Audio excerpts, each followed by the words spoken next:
My next show is a person I have never seen or heard of before, Conner Ives, or Conner Ives. I believe it's Ives, though. Fall 2022, ready to wear. This show, like we talked about, very experimental. He had like out walking your dog looks, he had club looks, he had hippie looks. And I kind of don't know who his customer is, but I know I'm one of them, one of the variations of people that he has. One of my favorite looks was this yellow, kind of reminded me of macrame in my grandma's house, like flower lace look. But it was executed very well. The details are cute, and I like the casting as well. I'm not a fan of the hair with the butterfly clips. As a girl who used to wear butterfly clips all the time, you could look at some of my Life Touch elementary school pictures. Don't love it on the runway. It skews on the side of cheek. I think in general, on adult women, I do not prefer them. My one friend knows I'm specifically talking to her. I hope she feels You attacked. know who you are, girl. Stop wearing those childish clips and scrunchies and ponytails in your hair. And the jellies. It's okay. She has the whole look. It's her thing. That's her niche. She's That's her dressing niche. fun. Yes. He kind of carried this theme through with that macrame stuff or that lace detailing. Yes. What do you think about it? I liked pieces of this. I like how you said, I don't know who this customer is. A lot of this is really creative. I liked individual looks. I just don't see how they fit together really well as one collection. I really appreciate the diverse casting in colors of people represented, but also like body types.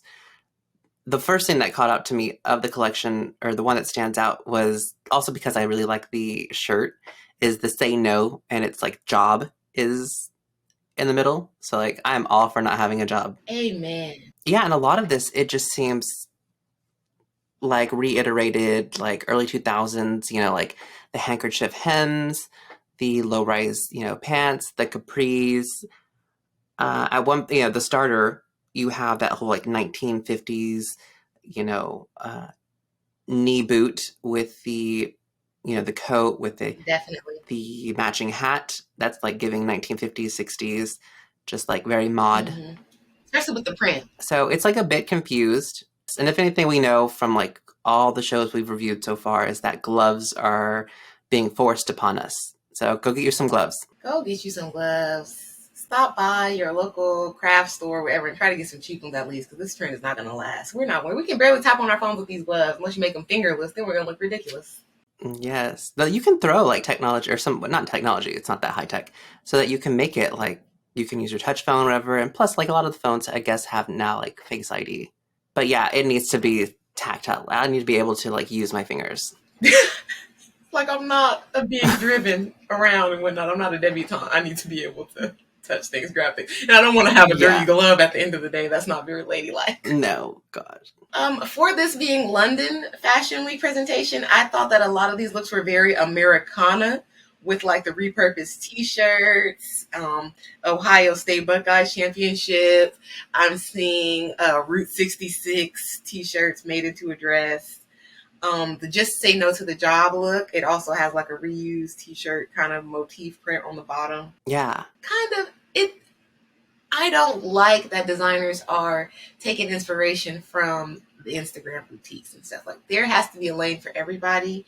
And if you're going to do this, there are at least 1,000 girls on Instagram, on Depop, selling their reworked vintage like Harley Davidson t-shirts and all that. Yeah. So to do that on the runway, I don't know, but who am I? And then in London, maybe it plays different because Americana is like a costume and like kind of kitsch. Oh yeah, probably how like we think of like the French girl. We're always like, oh, let me go for that French girl aesthetic. Mm-hmm. And they're probably like, oh, let me go for that American like trash look. With my boyfriend's football shirt cut up and some beers. And then, like, yeah, some of it, you even have, like, what is it? What would you call this? Like, needlework? Yes, like, the lady in the library used to do it. Julia Needlepoint. Oh, yes, there you go. It looks very like crafty. So like I liked individual pieces. The makeup is confused throughout. The makeup looks like I did it. Individual looks are really cute. Well, there was this one look. It's the one with the, I don't know, psychedelic print. It's the halter dress. You know, she's got the long French nails, or the French tip nails, and then she's got that one like little clip on her bangs in the front with the like the powder under her eyes and the overly lined lipstick. That looks. So I'm like currently rewatching Sex and the City. This looks like somebody in Sex and the City in the early 2000s would be wearing this and looking like this. Definitely. This was actually the look that made me decide I was going to do this show, because I was like, wow, that's different in a same sort of way. Like, yeah, I've seen this cut, Yeah, this shape, but the pattern, and then even the embellishment definitely reminds me of like my mom sneaking out to go to the club when she thought that we were asleep. I really like the fringe numbers, but the one that has the top, it's like a silver top, but also the one, even though she's wearing like this Sherpa like pullover with the styling there, it just looks great. Like Yes. something about it is just like all wrong and right together. You know, it looks like a New York girl. Yeah. No disrespect to my New York girls. But you know, sometimes because of the inclement weather, they have to dress a little crazy. And it's like she's got to get on the subway, but she has her cute outfit underneath that sweater. Yes. My favorite look of the show is this red sequin worn with the red boots. The model has the French braids going straight back. Everything about this is perfect to me except for the makeup. Again, it looks like I did it, and I have like YouTube knowledge, if that, because I can't even make it through a full tutorial. I get bored. Are you wearing mascara today? Yes, you are. Yes. And then my aunt, a sidebar, my aunt called me and was like, you know, I don't know about like what you're doing with your makeup or who's doing your makeup. Like she was trying to be so gentle about it. She's like, but you need to wear eyeshadow to make your eyes not look so flat. Oh my gosh. So I also have employed some eyeshadow today. There you go. Bullying done well. Gentle bullying, you know? Yes. Be nice. I'm all for it. Like that person loves you. Definitely. And at FITM, I remember this book called 1 Minute Manager. And it was like the way you criticize a person effectively is give them 2 positives and a negative in between, like a sandwich.